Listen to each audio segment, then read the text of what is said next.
Shalom amigos, les habla Sergio Bacari del canal Bacari Suelto en Israel y aprovecho para agradecerle a todos aquellos que siguen visitando la tienda virtual. Amigos, estoy en la calle Rothschild de Tel Aviv, la primera ciudad hebrea, cuna del sionismo en la tierra de Israel, y no es casualidad. Ayer hice un video con Joel Quintero, un judío ortodoxo jasídico no sionista. Cuando nosotros decimos judíos ortodoxos, estamos hablando de gente que ama la tierra de Israel, pero que no es sionista. Este igual es un video para mostrar mi postura en contraste a la postura que él mostró en el video de ayer. Detrás mío vemos el edificio en el cual Ben Gurión declaró la independencia de Israel un 14 de mayo de 1948. Y qué simbólico que este edificio está en reconstrucción. ¿Por qué? Porque una cosa es el sionismo que declaró la independencia de Israel con sus intenciones, con su ideología y con sus herramientas para poder combatir todo enemigo que teníamos en contra. Y otra es el sionismo que comenzó a desarrollarse en los años 70, un sionismo completamente diferente. Los gritos, el ruido, los alumnos es de la gente de Israel que viene a este sitio para estudiar, a recorrer un sendero que se llama el Sendero de la Independencia, que es el que voy a recorrer yo más o menos, y mientras les voy a contar sobre mi postura como sionista de aquellos que levantaron el Estado, en contraste al sionismo que hay ahora. Voy a comenzar con la declaración de la independencia, aquel pergamino que leyó Ben Gurión en este mismo lugar y en el cual simplifica toda la ideología del sionismo. Hoy por hoy nosotros escuchamos sionismo y la gente lo dice con cara de enojado, sionismo, como si fuera algo malo. Y yo estoy aquí para demostrar de que no solo es bueno, es también conveniente y es la única manera de que nosotros, como pueblo judío, podamos sobrevivir en la tierra de Israel. ¿Qué me dicen, amigos? Voy a empezar leyendo aquella declaración de Ben Gurión del 48 mientras camino por esta calle, y después les voy a contar sobre la historia del sionismo y cuáles son las herramientas para combatir precisamente al movimiento terrorista Hamas, porque solo el sionismo antiguo tiene las herramientas para hacerlo. Síganme, amigos, y a la hora de comentar, no juzguen. Empecemos. Bueno, este es el edificio, como les decía, lleno de alumnos y de turistas. Y esto que vemos aquí es el Sendero de la Independencia, aquel sendero que transita por Tel Aviv. Y es como un sendero que muestra las estaciones que hizo el pueblo de Israel, el Estado de Israel en sus primeros comienzos. Este es un monumento con David Ben Gurión y acá vemos las fotos del edificio, y vamos a comenzar, como les dije, leyendo la carta de la Declaración de la Independencia de Israel en este lugar, que dice así. ¿Saben qué? Antes quiero comenzar por el final para aquellos que no verán el video entero. Amigos, yo considero que Israel en esta parte del mundo solo podrá sobrevivir con un ejército fuerte, una política inteligente y un poco de espiritualidad. A diferencia de quien cree que solo con el estudio de la Torá y la confianza en Dios es suficiente, los hechos demuestran que siglos enteros vivimos aquí y siempre fuimos sometidos, asimilados, perseguidos o gobernados por otros, hay que reconocer.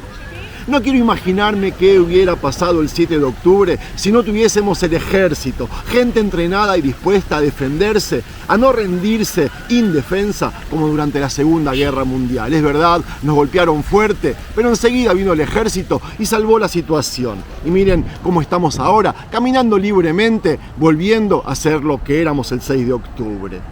Le tengo respeto a la Torá, a la religión judía y a los judíos ortodoxos no sionistas, y ustedes lo saben, por lo menos los que ven los videos.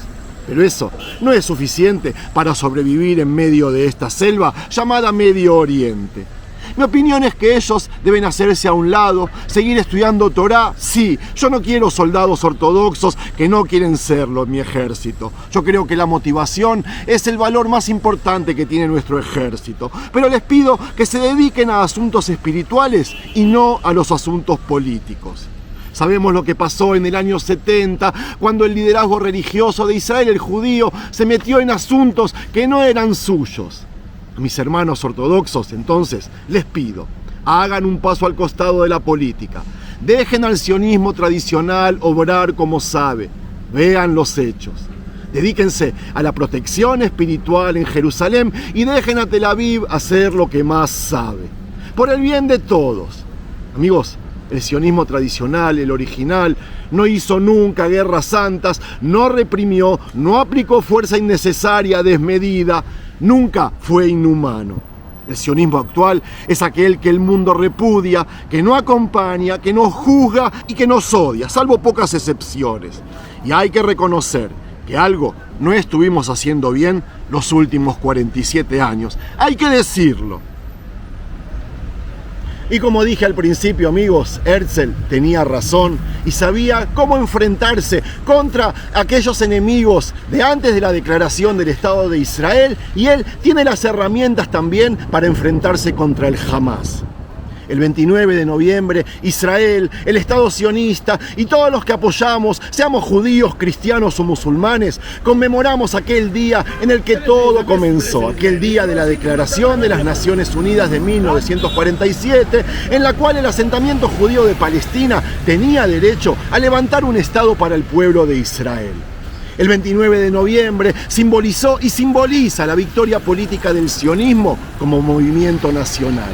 Un movimiento que nació como una reducida organización política, pero que se transformó en un verdadero movimiento popular. Theodor Herzl le brindó una visión profética que le calzó justo. Dijo que los judíos no podían y nunca lograrán integrarse, incluso asimilarse jamás podrán hacerlo a las sociedades en las que viven.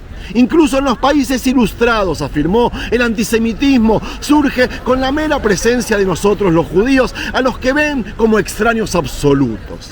El antisemitismo estaba dibujado en sus ojos, en los de Herzl, como la fuerza que los llevaría, para su desgracia y alegría a la vez, al éxito del sionismo. Herzl decía: intentamos mezclarnos con los gentiles en todo lugar que nos asentamos, ser como ellos y no solamente como nuestros antepasados, pero siempre fuimos rechazados. En vano será seguir sacrificando nuestras vidas como el resto de ciudadanos. En vano será seguir siéndoles fiel a la patria en la que vivimos. Dejamos la religión y nos emancipamos como ellos. En muchos casos incluso los superamos. Pero todo lo que hacemos nos juega siempre en nuestra contra. En vano nos vamos a seguir esforzando por mejorar la vida del lugar donde vivimos, aportando científicos e inteligencia, comercio o todo lo que el desarrollo y el mundo moderno exige. Dejando de lado muchas veces nuestra religión o cultura por el bien de la nación en la que nacimos, siempre todo fue en vano. Siempre seguiremos siendo considerados extraños, extranjeros, raros, dijo Herzl. Lo que llevó a los judíos, no a todos, ni siquiera a la mayoría, a entender que Herzl tenía razón, eran los pogromos de la época. Se trataba de ataques por iniciativa de la población civil, en la cual saqueaban primero y asesinaban después a comunidades judías enteras.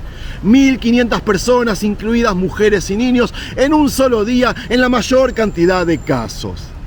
Por ahora, solo en Europa. Después de que Herzl falleciera en 1904, creo, también en países árabes. Y esto hay que tenerlo muy en cuenta a la hora de contar la historia, amigos.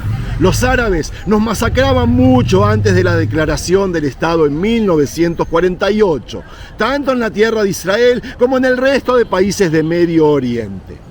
Cuando no eran los ciudadanos los que tomaban la iniciativa, eran los ejércitos que no perdían el tiempo o no desperdiciaban armas y asesinaban judíos con bayonetas. Como respuesta a esas persecuciones, la gente comenzó a emigrar de sus países de origen. Aquí en Israel ya había un asentamiento judío, lo hubo a través de toda la historia y por eso había sido una opción real. Difícil porque aquí no había nada, pero real. El mensaje fundamental del sionismo, incluso antes de la aspiración de un Estado, fue que existe un colectivo judío nacional, que el judaísmo no es solo una religión. Eso fue lo que volvió locos y todavía vuelve locos a los antisemitas, y no solo a ellos, también a los judíos que no aceptan el sionismo. en su gran mayoría gente ortodoxa vestida de negro, gente que a pesar de todo aún sigue queriendo vivir en Israel, disfrutar de sus beneficios, evitar sus obligaciones. Amigos, cuando ustedes ven un judío ortodoxo, sepan que se trata de una persona no sionista que no le interesa sus valores, sus objetivos, su forma de vivir. Lo dijo Joel ayer. Ellos, como los árabes musulmanes de Israel, quieren vivir sin el sionismo, pero sentirse con el sionismo, disfrutando de sus logros. ¿Me explico? Nosotros, los sionistas, decimos somos un mismo pueblo, pertenecemos a una misma colectividad, somos una misma nación. Lo mismo que escribió Herzl por primera vez en la historia. Una nación así sabrá cómo defenderse por sí sola. No solo está rogando a las autoridades o lucha por su libertad de culto, sino que actúa como alguien que tiene derechos nacionales. Una nación, decía Herzl, organiza grupos de defensa contra los asesinos racistas, levanta instituciones modernas que ayudan a los enfermos, enseña su idioma y cultiva su propia cultura. Esta cuestión de que los judíos sean un pueblo real no era obvia, quiero decirles. El sionismo se dio cuenta de que tenía que organizar a este pueblo, nutrir su cultura, protegerlo conjuntamente, educarlo para trabajar la tierra y a la vez usar las armas, construir instituciones democráticas y luego llegar con todo ese equipaje, con el Estado en camino, a un territorio. ¿Qué vino después? Se debatió por un corto tiempo cuál sería esa región, pero el debate estaba vacío de contenido, no quedaba dudas. No a Uganda, gritaron los delegados en el Congreso sionista, no a la Patagonia de Argentina, solo a la tierra de Israel, a la tierra prometida. Pero para que toda esa visión se hiciera realidad, se necesitaba organización, una defensa colectiva para que los pogromistas no asesinaran más a los judíos o al movimiento sionista que acababa de nacer. Amigos, estoy hablando de fines del siglo XIX, hace 150 años. Había que defender al movimiento a que no lo asesinen cuando aún era una idea, un sueño, una visión. Y esto es lo que estalló el 7 de octubre. Durante unos 2000 años, ninguna fuerza judía organizada, combativa y mortífera se interpuso entre los alborotadores y los judíos. El sionismo, incluso antes del establecimiento del Estado, prometió que existiría tal fuerza. El sionismo prometió que si la multitud antisemita regresaba, con todas las escenas conocidas de un pogromo, asesinato, abuso, violación sistemática, el pueblo se enfrentaría con armas de fuego. El 7 de octubre, estos mecanismos de defensa del Estado de Israel, los que fueron fundados y consolidados después del 29 de noviembre, fracasaron, hay que reconocer. Fallaron en inteligencia y fallaron operativamente durante muchas horas, escribió Moshe Dayan en el entierro de Roy Rothberg en Nahal Oz. En los últimos meses, mucha gente ha estado lidiando con los detalles de una advertencia, una cadena de correos electrónicos, una base de inteligencia, aunque sea importante, que no funcionó aquel día. Pero este mismo debate, amigos, ilustra la magnitud de nuestro fracaso. Establecimos un Estado que se creó a partir de todo un movimiento para que tales pogromos no ocurrieran. Un liderazgo político ciego a las advertencias de inteligencia, un gobierno centrado en destruir la disuasión israelí, informes de observaciones desestimados con desdén patriarcal, una evaluación de inteligencia precisa devorada. Eso fue todo lo que pasó. El sistema israelí no había sido creado para evitar un ataque terrorista, por más grande que sea, sino para evitar 1000 amenazas. Una y otra vez escuchamos comentarios que afirman que los nazis no fueron tan malos como los terroristas del Hamas. Esta es una afirmación inexacta para mí y además peligrosa. Amigos, los nazis aspiraban y casi consiguen exterminar a todos los judíos. Lo que quiero decir es de que los nazis, en la mayoría de los casos, no actuaron con instintos antisemitas desenfrenados, disfrazados de crueldad y placer en el dolor. La máquina de matar nazi era organizada y burocrática. Las historias de las acciones de los terroristas del Hamas en los kibutzim, en las ciudades ortodoxas del sur, que no sé por qué nadie nunca menciona. Sí, señores, fueron masacrados aquel sábado no solo jóvenes que estaban de fiesta, sino familias enteras de gente creyente y practicante que estaba dentro de las sinagogas y por guardar el Shabbat no tuvo cómo defenderse. Es hora que alguien hable también de eso. Pero la cuestión, y es lo que quiero decir, es de que todo eso a mí personalmente no me recuerda el Holocausto. A mí me recuerda a los pogromos salvajes llenos de abierta lujuria asesina de los antisemitas en Europa y luego en los países árabes de aquellos siglos hace 150 años atrás. Desde decapitaciones hasta quema de judíos, desde mutilaciones hasta abusos familiares. Estas, amigos, son historias clásicas de pogromos. De estas acciones surgió el sionismo. No quedaba otra opción si queríamos seguir viviendo como judíos. ¿De qué holocausto me hablan? Desde que tenemos ejército, nunca más habrá holocausto para el pueblo judío. Nos pueden dar un golpe, nos pueden dar un tropezón como el 7 de octubre, pero nunca una caída. Tenemos el mejor ejército del mundo. El más fuerte, por lo menos. El más decidido. Decidido a defendernos, no a atacar al prójimo. Con esto quiero decir de que Dios nos sigue protegiendo, pero no es suficiente por lo visto o por lo que demuestran los hechos. A Dios hay que ayudarlo, así como lo ayudamos a través de toda la historia. La Torá ayuda, pero no alcanza. Con ejército, los vecinos ya nos demostraron lo que son capaces de hacernos. Imagínense si no tuviéramos un solo soldado. Con aquellos soldados de Dios que solo estudian Torá. Amigos, no hay que ser ciego, fanático, irracional. Hay que ser coherente y entender la realidad. Escuchen lo que escribió Herzl. Entendía el movimiento antisemita con todos los detalles que los une.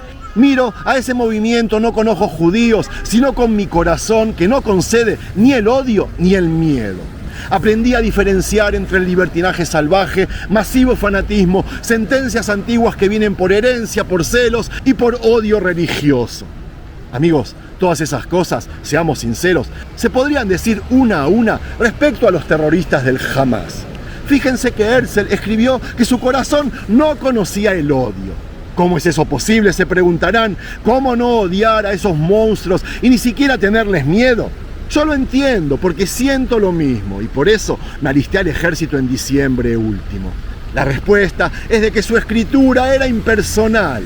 Él, a diferencia de los antisemitas, no se dejó llevar por el impulso. A diferencia de ellos y a diferencia del movimiento nacional palestino, que está consagrada bajo valores rígidos que no tienen base en la realidad y, por lo tanto, promueve una violencia constante y entrenada, la gran fuerza del sionismo residía y debe residir en su flexibilidad, en su política real adaptada a la época.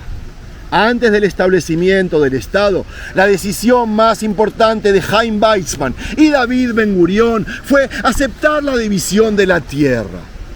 No el 29 de noviembre, sino años antes. Aceptar de que no hay que insistir en que todo es nuestro, ni siquiera a nivel político, sino separar el deseo y lo que realmente se puede hacer. Por eso Ben Gurión renunció al control de Judea y Samaria durante la Guerra de la Independencia. No porque creía que los judíos no teníamos un derecho histórico y nacional allí, sino porque para existir, para realmente vencer, uno necesita saber qué se puede y qué no se puede hacer en condiciones cambiantes. Esto era, y en gran medida sigue siendo, el sionismo. Al menos en sus partes centrales. Los sionistas somos aquellos que no nos entregamos al fanatismo, los que creemos en la teoría de conquistar por las buenas, con las herramientas de la actualidad y no por la fuerza. Así conquistamos Israel con la teoría de otra cabrita aquí, otra hectárea comprada con dinero, con nuestra devoción al humanismo y nuestro total rechazo a entregarnos al odio. Esto tuvo una realización práctica, amigos. Cuando nos enfrentamos a planes políticos, siempre tratamos de decir sí, pero, en lugar de ninguna manera. Siempre tuvimos determinación para destruir a los enemigos, pero también supimos actuar con sabiduría y astucia durante largos periodos. Jamás, por ejemplo, yo digo que nunca puede ser destruido únicamente por la fuerza. Esa es una idea. Y una ideología jamás se puede destruir. Se requiere mucha planificación y una planificación a largo plazo para poder vencerlos. No solo en las divisiones militares victoriosas, sino también en la diplomacia y la opinión pública. Para eso estoy yo aquí. Todo esto lo sabíamos del pasado cercano, porque así ganamos, amigos. Datos, no relatos. El sionismo levantó el Estado, lo defendió, golpeó con fuerza al enemigo y fue el único que recuperó territorios históricos, invadiendo cuando hizo falta Egipto, Siria, Líbano y Jordania, Judea y Samaria y la parte este de Jerusalén. Todo fue recuperado, conquistado, reliberado por el sionismo que yo represento. Cuando en tu gobierno hay presión no sionista, cuando ellos son los que toman las decisiones en los últimos 47 años, estas son las consecuencias. Amigos, grandes decisiones le esperan a los líderes del Estado de Israel en los próximos 2 años, tan grandes como las que recibieron los dirigentes del asentamiento en 1947. Personalmente, espero de que se levante una dirección digna capaz de aceptarlas. Como leí al principio, ese es el objetivo del sionismo. Así consiguió todo lo que tiene hasta ahora y es hora de hacer una vuelta al pasado, a los años 70, para comenzar a edificar un futuro mejor entre todos. Amén. Y no olvidemos, bring them back home. Devuelvan a los secuestrados ya a casa. No soportamos más.